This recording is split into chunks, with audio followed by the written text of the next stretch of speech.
इस chemistry class में आप लोग का स्वागत है। ये क्लास 12 की केमिस्ट्री की क्लास है। इस क्लास में यूपी बोर्ड या किसी अन्य बोर्ड एग्जाम की तैयारी जो है 2024 में जो पेपर होगा उसकी बेहतर तैयारी कराई जा रही है।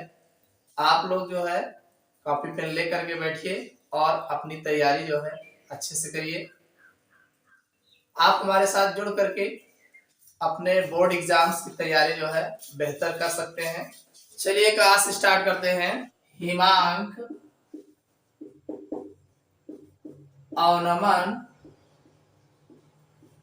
और वैद्युत अन्न अपघट्ट के विलयन की मोलरता में संबंध।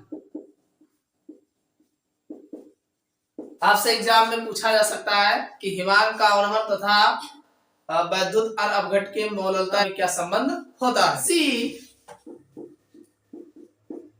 वैद्युत अन्न अपघट्ट पदार्थ का विलयन का हिमांक अवनमन डेल्टा टी एफ विलयन की मोलरता m के समानुपाती होता है। जो हिमांक अवनमन होता है वो विलयन की मोलरता m के समानुपाती होता है। वही हमने जो पिछला जो है उन्नयन के लिए बताया था, सेम वैसे हिमांक अवनमन डेल्टा टी एफ समानुपाती मोलरता, हम मोलरता को इस्तेमाल m से लिखते हैं। आप जानते हैं डेल्टा टी एफ बराबर समानुपाती हटाओगे बराबर लगाओगे तो एक कांस्टेंट के लाओगे और एफ लिख दोगे क्योंकि ये फ्रीजिंग पॉइंट है। ये हो जाएगा डेल्टा टी एफ इक्वल के एफ एम, जहां के एफ के विलायक का मोलर अवनमन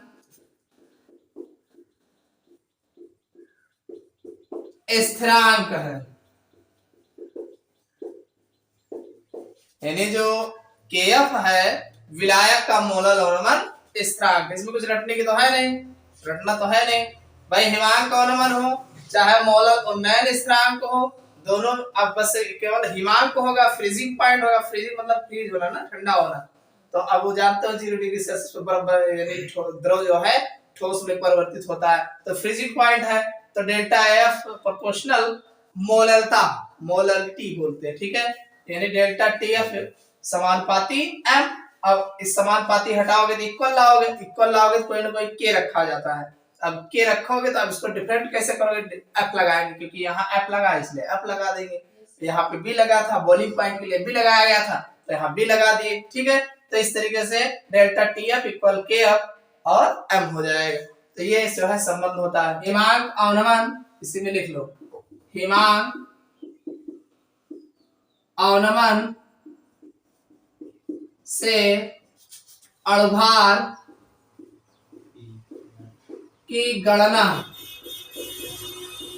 अलग से बताने से अच्छा इसमें बता दे रहे। हिमांक अवनमन से अणुभार की गणना कैसे करोगे। देखिए m का जो वैल्यू होता है जानते हैं, m बराबर क्या होता है W अपान m और कैपिटल W, यही तो होता है। ये होगा केजी, किलोग्राम में होता है। मोलरता बराबर क्या होता है विलय का भार, विलय का अणुभार और विलायक का आभार किलोग्राम में। आयतन नहीं होगा, आयतन जो होता है मोलरता में होता है। और मोलरता है ना, तो मोलरता में जो है विलायक का भार होगा वो भी किलोग्राम में, ठीक। ये होता है। आप इसको उठा करके इसी पे रख दीजिए तो ये हो जाएगा डेल्टा टी एफ इक्वल के एफ आई है और मल्टीप्लाई m की वैल्यू आप जानते हो स्मॉल w बटे m, और ये कैपिटल W ये हो जाएगा। और चूंकि किलोग्राम में रखना है, किलोग्राम में, और ये ग्राम में ही रहता है, किलोग्राम में थोड़ी देता है कहीं, ये ग्राम में ही देता है, तो ये इसको किलोग्राम में चेंज करने के लिए हम क्या करेंगे, इसमें 1000 से भाग दे देंगे, तो ये 1 गुणे 1000 ऐसे लिखा जाता है। ठीक, अब हम m बराबर अगर लिखेंगे तो m बराबर ये यहाँ आ जाएगा, ये नीचे आ जाएगा, तो ये हो जाएगा 1000 गुणे kf गुणे स्मॉल w और बटे डेल्टा TF और कैपिटल W। तो ये जो है अणुभार और जो है मोलल अवनमन स्थिरांक में संबंध आ जाएगा। समझ में आ गया ना? इसी सूत्र से अणुभार जो है इसका ज्ञात किया जाएगा। m, हाँ, m बराबर पदार्थ का अणुभार, ठीक, और ये W जो होगा पदार्थ का भार होगा, और कैपिटल W जो होगा वो विलायक का भार, और डेल्टा TF जो होगा हिमांक का अवनमन है। ठीक है, डेल्टा TF फ्रीजिंग पॉइंट हो रहा है ना, तो ये हो जाएगा हिमांक का अवनमन ये हो गया। और क्या बच रहा है? KF बच रहा है, KF ये है मोलल अवनमन स्थिरांक। तो इस तरीके से ये सब की वैल्यू जो है पुटअप हो जाएगा। KF क्या है?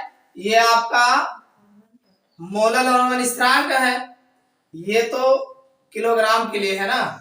अब अगर ग्राम अणु सांद्रता में व्यक्त करना हो, ग्राम अणु में, तो ग्राम अणु सांद्रता के हिसाब से अगर देखना हो तो आप क्या लिखोगे? m बराबर KW और नीचे क्या है? डेल्टा TF और फिर कैपिटल W, यानी 1000 हटा के यहाँ पे क्या रख दोगे? 100 रख दोगे। 100 F का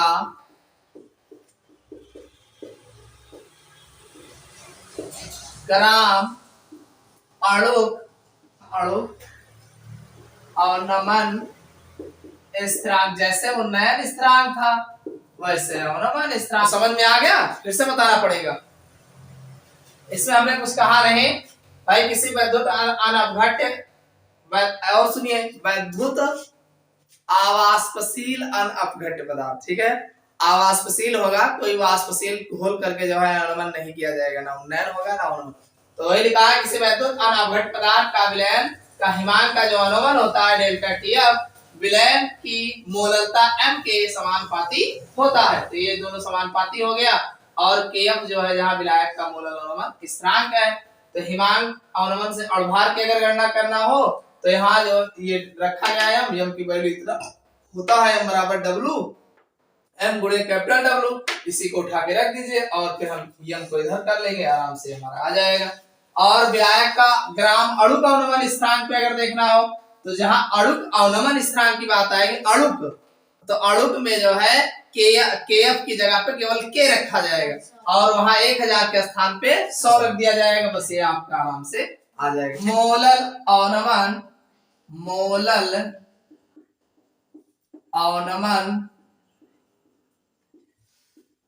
स्थिरांक बोलते हैं मोलल डिप्रेशन कांस्टेंट।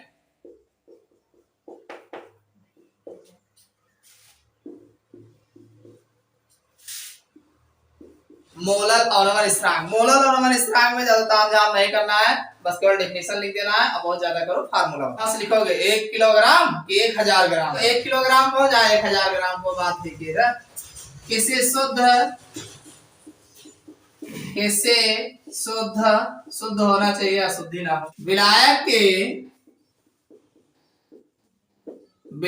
के 1000 ग्राम में यदि किसी वैद्युत अनअपघट्य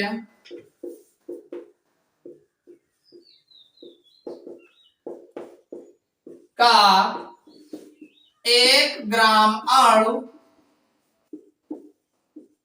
घुला हो तो उसके हिमांक में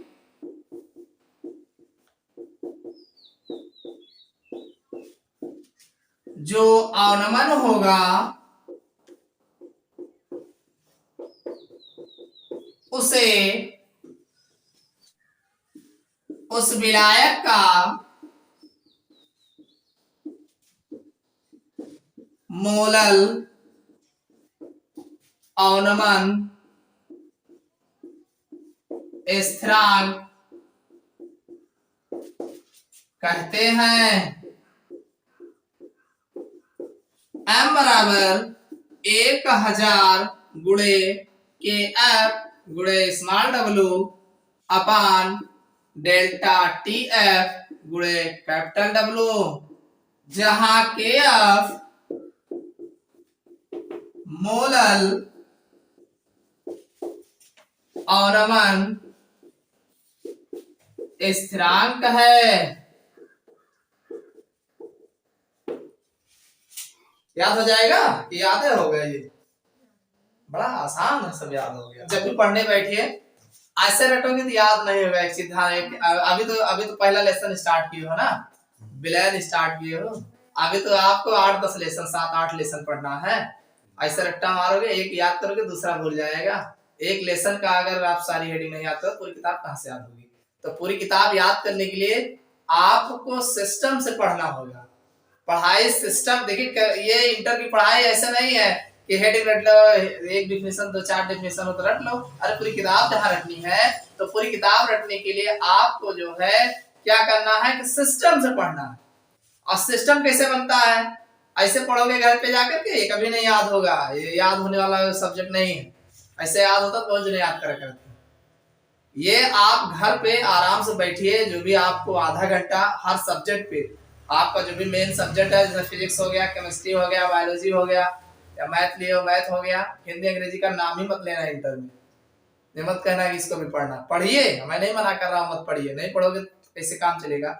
आप हिंदी अंग्रेजी काम चला लेते हैं स्कूल में पढ़ करके, स्कूल में मतलब भर के पढ़ा देते हैं, वहीं से काम हो जाता है। तो ज्यादा फोकस इस पे करिए। कैसे करोगे? देखो, डेली अपना टाइम सेट कर लो। डेली चाहे आधे घंटे, जहां कुछ नहीं पढ़ रहे हो वहां चाहे आधा घंटा हर सब्जेक्ट खोलो, हर सब्जेक्ट को आप आधा घंटा देखो। अगर समय आपके पास हो तो 1-1 घंटा न्यूनतम देखना चाहिए। 1-1 घंटा देखोगे 3 घंटा तो हुआ। अभी आराम से जो है 9 बजे बैठो तो 9-3 कितना होगा? 12 बजे तक, यहाँ 1-2 बजे तक तो इंटर वाले वैसे पढ़ते हैं। 1 बजे तक 2 बजे तक तो इंटर वाले वैसे ही पढ़ते हैं। अगर 1 बजे 12-1 बजे तक नहीं आप लोग जाओगे तो क्या मतलब रह गया? इंटर का कोई मतलब ही नहीं है। और नहीं तो सारी रात सो, क्या दिक्कत है? सोने से कभी नींद पूरी होती है? एक दिन संजीने सो जाओ और सुबह तक सो, कोई जगाए ना आपको, कहते कहीं जाना नहीं है, आराम से सो। आप 8 बजे तक परे रहोगे लेकिन जो है आपकी नींद नहीं पूरी होगी। अब वही काम करिए, आप 11-12 बजे सोइए और सुबह 4 बजे उठ जाइए। आदत तो डालो, याद हो जाएगा ना। इसको तो हमने कुछ कहा नहीं, हमने कहा यही देखो, यही कहना है किसी शुद्ध विलायक का मतलब से पानी में कोई चीज मिला ना हो तो शुद्ध विलायक हो गया। तो यही कहा गया किसी शुद्ध विलायक के 1000 ग्राम। अब जो विलायक हम पानी लिए उसको तोल लो, कितना होना चाहिए? 1000 ग्राम या 1 किलोग्राम होना चाहिए। तो किसी शुद्ध विलायक के 1 किलोग्राम में या 1000 में यदि किसी वैद्युत अनअपघट्य का, यानी जो घोलने जा रहे हो वो कैसा होना चाहिए? वैद्युत अनअपघट्य होना चाहिए। वैद्युत अनअपघट्य मतलब क्या हुआ? जिसको जल में घोलने के बाद उसमें से धारा प्रवाहित ना हो, वही तो वैद्युत अनअपघट्य हुआ। तो ये कह रहा है किसी वैद्युत अनअपघट्य का 1 ग्राम अणु घुला हो। कितना घुला होना चाहिए? 1 ग्राम अणु घुला हो तो उसके हिमांक में जो अवनमन, अब घोलने के बाद क्या होता है? हिमांक में अवनमन हो जाता है, यानी घट जाता है। तो हिमांक में जो अवनमन होगा उसे विलायक का, यानी उस विलायक का मोलल अवनमन स्थिरांक कहते हैं। हम बराबर लिखते हैं, क्या लिखते हैं? 1000 गुणे KF गुणे स्मॉल w अपान डेल्टा TF गुणे कैपिटल W। बस अब आप जानते हैं KF क्या है? मोलल अवनमन स्थिरांक है। स्मॉल w क्या है? विलेय पदार्थ का भार है। और डेल्टा TF क्या है? आयन का अवनमन है। हाँ, डेल्टा TF जो है हिमांक का अवनमन है और मोलल अवनमन स्थिरांक। देखो स्थिरांक शब्द आएगा कांस्टेंट, कांस्टेंट के लिए के रखा जाता है। अब एफ लगाओ चाहे बी लगाओ वो अलग की बात है ना, के रखा जाएगा कांस्टेंट। मोलल अवनमन स्थिरांक है, ठीक है। और उसके बाद आपका कैपिटल डब्ल्यू विलायक की मात्रा हो जाएगी। देख लो कुछ विलायकों के मोलल अवनमन स्थिरांक जिसे केएफ द्वारा लिखा जाता है विलायक, और इधर मोलल अवनमन स्थिरांक, मोलल अवनमन स्थिरांक।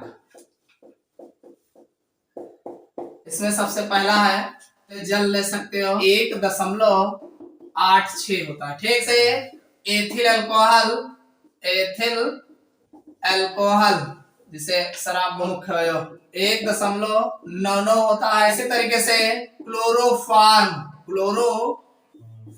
इसका जो कांस्टेंट होता है अवनमन स्थिरांक 4.70 होता है। इसी तरीके से बेंजीन है, बेंजीन 5.12 होता है। अगला है पांचवा carbon tetrachloride, carbon tetrachloride CCl4 जिसे बोलते हैं, 31.8 होता है। छठा है कैम्फर जिसका जो है 40 होता है। देखो बीच में लिखा रहेगा, आप लोग पढ़ोगे बीच बीच में, हो सकता है कभी जरूरत ही पड़ जाए, ठीक है। जल का एक इसी का ज्यादा जरूरत पड़ेगा, जल में ही ज्यादातर घुला जाता है, तो 1.86। फिर अल्कोहल में भी घुला जाता है 1.99 होता है। किसकी वैल्यू है ये केएफ की वैल्यू है। किसका? केएफ, हाँ इसको याद रखिएगा। एथिल अल्कोहल 1.99, क्लोरोफॉर्म 4.7 और बेंजीन 5.12, कार्बन टेट्राक्लोराइड CCl4 इसे बोलते हैं 31.8 होता है। कंफर होता है 40। इसको ध्यान रखिएगा, पढ़ लीजिएगा। इसका यूनिट क्या बताए थे? मोलर उन्नयन स्थिरांक का केल्विन किलोग्राम मोल इनवर्स ना, kelvin kilogram mole inverse. Kelvin को डिग्री में भी कह सकते हो, केल्विन को डिग्री में भी कह सकते हो, डिग्री किलोग्राम मोल इनवर्स, ठीक है। तो मोलर उन्नयन स्थिरांक की जो इकाई है मोलल अवनमन स्थिरांक की इकाई,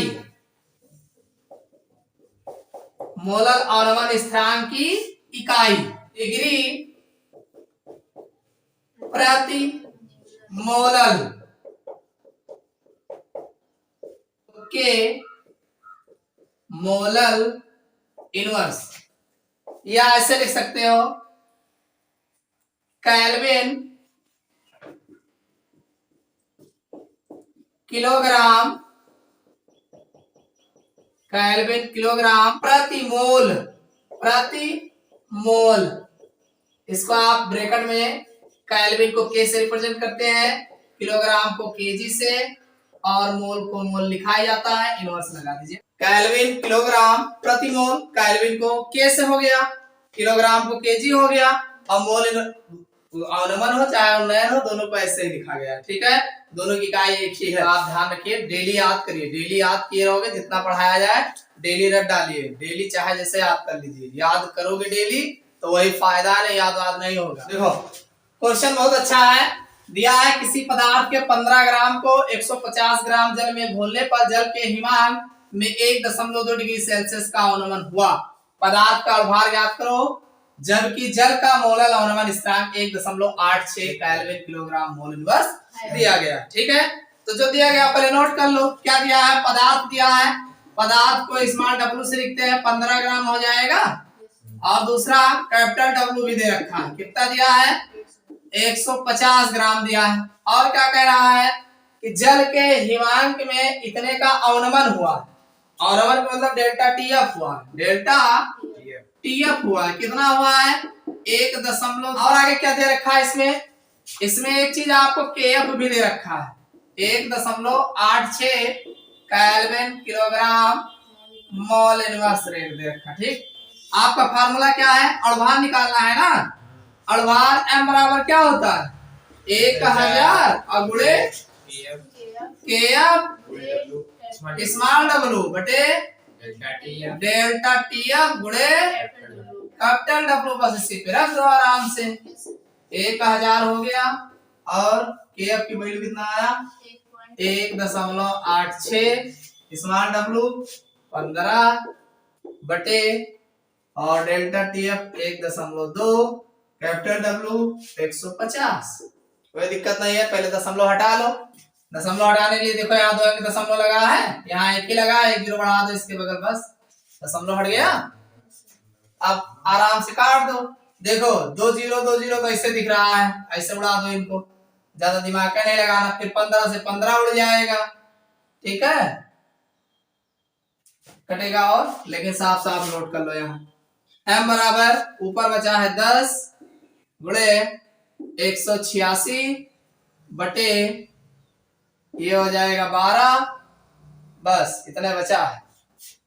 ठीक है, इसको काट दो, 2 से काट दो, 2 9 18 और 2 3 6 और 2 6 12। अब ये 3 से कटेगा, 3 3 9, 3 1 9 3 और 3 दूनी 6 और 2 5 10, तो 5 से इसमें गुणा करा तो 5 1 9 5 और 5 3 15।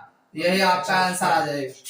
m बराबर आ जाएगा 155। इसी कोई इकाई नहीं होती, अड़भार है ना, अड़भार में किसी वैसे लिखा जाएगा। 1/2 गुणांक,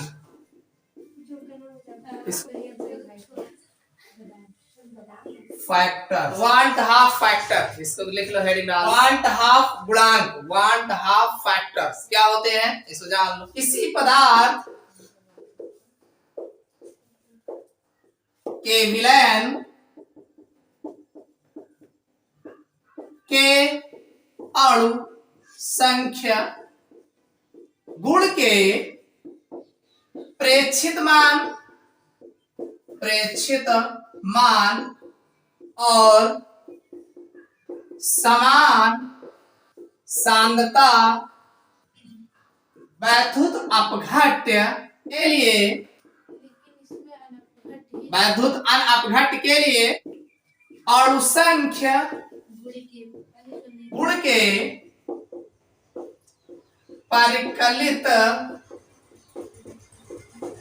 मान के अनुपात को 1/2 गुणांक कहते हैं,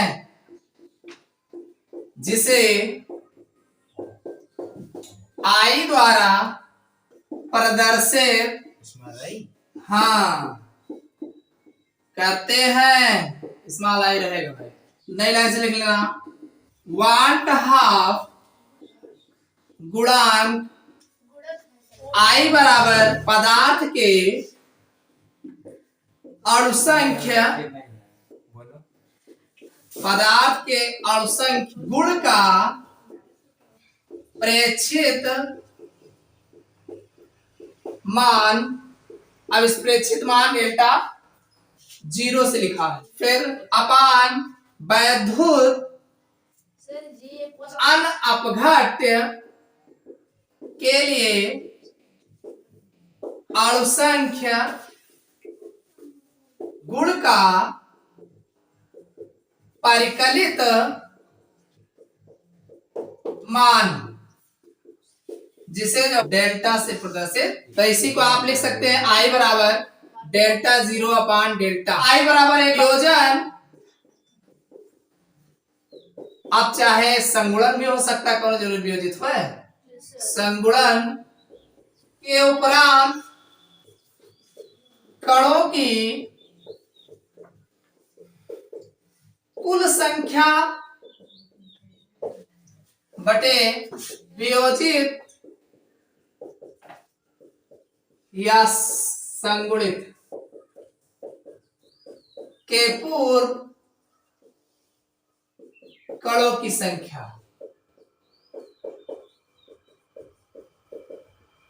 जिसे हम कैपिटल एम और फिर M0। हाँ, कि किसी पदार्थ के विलयन के अणुसंख्य गुण का प्रेक्षित मान, यानी कोई पदार्थ है विलयन में घुल रहा है तो उसके अणुओं की संख्या का जो प्रेक्षित मान, प्रेक्षित मतलब कि है इतना आयन देगा, 2 आयन देगा, 4 आयन देगा, ये प्रेक्षित मान है उसका। ठीक है। और समान सांद्रता वैद्युत अन अपघट्य के लिए अणुसंख्य गुण का परिकलित मान, परिकलित मान में परिकल्पना करने के बाद कितना निकल रहा। जैसे कह दिया कि 50 आयन देगा, अब पता चला कि जब हम कैलकुलेशन किए या मान लीजिए एक्सपेरिमेंट किए तो एक्सपेरिमेंट के बाद पता चला 50 आप बता रहे तो उसमें 10-20 आयनित हुआ, यानी पूरा नहीं मिल रहा है। तो वही दे रहा है कि के लिए अणुसंख्य गुण के लिए परिकलित मान के अनुपात को वन हाफ गुणांक कहते हैं। इन दोनों का जो अनुपात है रियल का और जो है लेवल का कह लीजिए या उसी का प्रेक्षित मान तथा परिकलित मान के अनुपात को वन हाफ गुणांक कहते हैं। आप ऐसे भी कह सकते हो कि किसी पदार्थ के विलयन का और जो आई होता है वन हाफ गुणांक होता है उसका परिकलित मान तथा उसका प्रेक्षित मान के अनुपात के बराबर होता है। प्रेक्षित मान तथा उसके परिकलित मान के अनुपात के बराबर होता है। बस इतना होता है, कुछ नहीं इसमें। आगे दिया है आई बराबर पदार्थ के अणुसंख्य गुण का प्रेक्षित मान और उसके बाद वैद्युत अनुगमन के अणुसंख्य गुण का परिकलित मान। दो चीज है, एक प्रेक्षित है एक परिकलित है, इसी को ध्यान देना है बस। तो ये आपका वही हो जाएगा डेल्टा 0 एक को रिप्रेजेंट के डेल्टा से। अब इसी को ऐसे भी कह सकते हैं कि वियोजन के चाहे वियोजित हो रहा होगा चाहे संगुणित हो रहा होगा, तो वही लिखा है वियोजन या संगुणन के उपरांत कणों की संख्या यानी कितने कण उपस्थित है और वियोजित या संगुणित के पूर्व कणों की संख्या कितनी थी।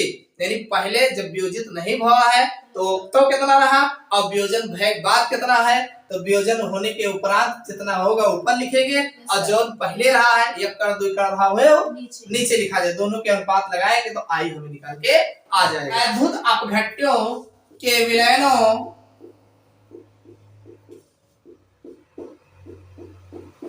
के लिए अणुसंख्य गुणों की समीकरणें, इस पे हम कुछ समीकरण की चर्चा करेंगे। कौन कौन सा समीकरण बनेगा इस पे। सबसे पहले परासरण दाब का फार्मूला हमने क्या बताया, P बराबर CRT बताया। क्या बताया है, P बराबर CRT। लेकिन यहाँ पे जब रखोगे अणुसंख्य गुणधर्मों को I का मान जब रखोगे वन हाफ गुणांक तो हो जाएगा P बराबर ICRT हो जाएगा। ठीक, अब R के स्थान पे यस लिखो चाहे I लिखो बात ही। और दूसरा हमने क्वथनांक उन्नयन का भी नाम लिया है। उन्नयन को हमने डेल्टा T क्या लिखा है, अरे उन्नयन है अवनमन थोड़ी है, उन्नयन के लिए भी प्रयोग किया गया तो डेल्टा टी भी बराबर हमने क्या बताया है KBM बताया ना, तो यहाँ आई लगा दो बस KBM हो जाएगा। ये आई लगा के KBM हो जाएगा। हिमांक में अवनमन, अब हिमांक में अवनमन आप जानते हो delta T F, freezing point लेते हैं यहाँ पर भी आई लगा दीजिएगा KF हो जाएगा और M हो जाएगा। पे ही आपका सारे जो है फार्मूले पे जो है सवाल लगने। अब पहले आई आप निकालोगे, इसमें आई कैसे निकालोगे कोई एक एग्जाम्पल लेंगे तो